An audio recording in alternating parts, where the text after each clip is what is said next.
Pope Francis' Catechesis on the Passion for Evangelization 23, Saint Charles de Foucauld, the beating heart of charity in the hidden life. Let us continue in our encounter with some Christian witnesses rich in zeal for proclaiming the gospel. Apostolic zeal, the zeal for proclamation. And we are looking at some Christians who have been an example of this apostolic zeal. Today I would like to talk to you about a man who made Jesus and his poorest brothers the passion of his life. I refer to Saint Charles de Foucauld, who, drawing upon his intense experience of God, made a journey of transformation towards feeling a brother to all. And what is the secret of Charles de Foucauld, of his life? After living a youth far from God, without believing in anything other than the disordered pursuit of pleasure, he confides this to an unbelieving friend to whom, after having converted by accepting the grace of God's forgiveness in confession, he reveals the reason for his life. He writes, "I have lost my heart to Jesus of Nazareth." Brother Charles thus reminds us that the first step in evangelizing is to have Jesus inside one's heart. It is to fall head over heels for him. If this does not happen, we can hardly show it with our lives. Instead, we risk talking about ourselves, the group to which we belong, a morality, or even worse, a set of rules, but not about Jesus, his love, his mercy. I see this in some new movements that are emerging. They talk about their vision of humanity. They talk about their spirituality, and they feel theirs is a new path. But why do you not talk about Jesus? They talk about many things, about organization, about spiritual journeys, but they do not know how to talk about Jesus. I think that today it would be good for each one of us to ask him or herself, do I have Jesus at the center of my heart? Have I lost my head a bit for Jesus? Charles had, to the extent that he goes from attraction to Jesus to imitation of Jesus. Advised by his confessor, he goes to the Holy Land to visit the places where the Lord lived and to walk where the Master walked. In particular, it is in Nazareth that he realizes he must be formed in the school of Christ. He experiences an intense relationship with the Lord, spends long hours reading the Gospels, and feels like his little brother. And as he gets to know Jesus, the desire to make Jesus known arises in him. It always happens like this. When one of us gets to know Jesus better, the desire to make him known, to share this treasure arises. In commenting on the ground of Our Lady's visit to Saint Elizabeth, he makes him say to Our Lady, to him, "I have given myself to the world, take me to the world." Yes, but how is this done?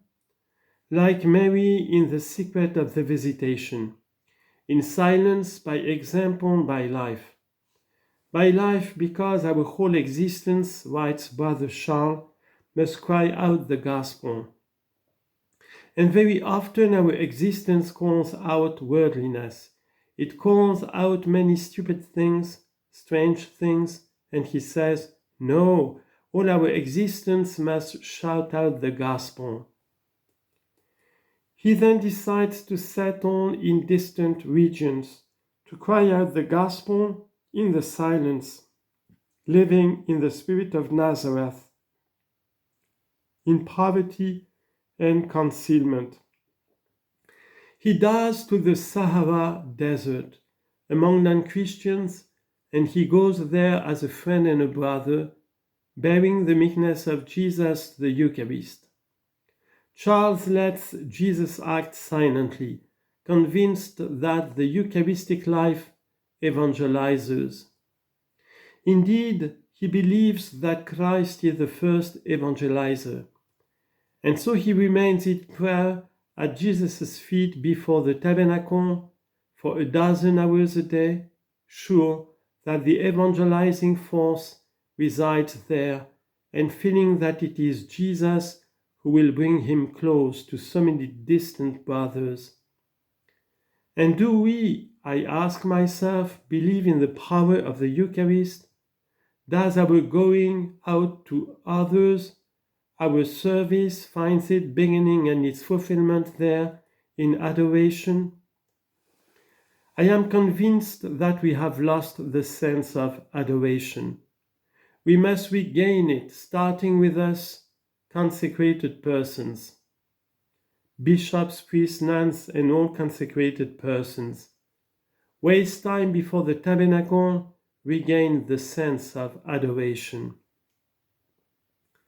Charles de Foucauld wrote, "Every Christian is an apostle," and reminds the lay friend that there need to be lay people close to priests to see what the priest does not see, who evangelize with the proximity of charity, with goodness for everyone, with affection always ready to be given.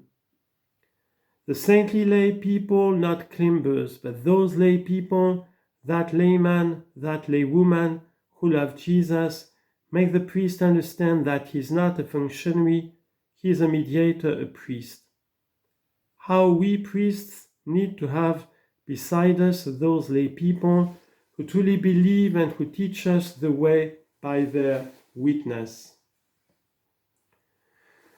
Charles de Foucauld, with this lay experience, foreshadows the times of the Second Vatican Council. He intuits the importance of the laity and understands that the proclamation of the gospel is up to the entire people of God. But how can we increase this participation? The way Charles de Foucauld did, by kneeling and welcoming the action of the Spirit, who always inspires new ways to engage, meet, listen, and dialogue, always in collaboration and trust, always in communion with the Church and pastors. Saint Charles de Foucauld, a figure who is a prophecy for our time, bore witness to the beauty of communicating the gospel through the apostolate of meekness, considering himself a universal brother and welcoming everyone. He shows us the evangelizing force of meekness, of tenderness. Let us not forget that God's style is summarized in 3 words: proximity, compassion, and tenderness. God is always near, He is always compassionate, He is always tender. And Christian witness must take this word of proximity, compassion, and tenderness. And this is how He was meek and tender. He wanted everyone He met to see, through His goodness, the goodness of Jesus. Indeed, He used to say that He was a servant to someone much better than me. Living Jesus' goodness led Him to forge fraternal friendships with the bonds of friendship with the poor, with the Tuareg, with those furthest from His mentality. Gradually, these bonds generated fraternity, inclusion, appreciation of the other's culture. Goodness is simple and asks us to be simple people who are not afraid to offer a smile. And with his smile, with his simplicity, Brother Charles bore witness to the gospel.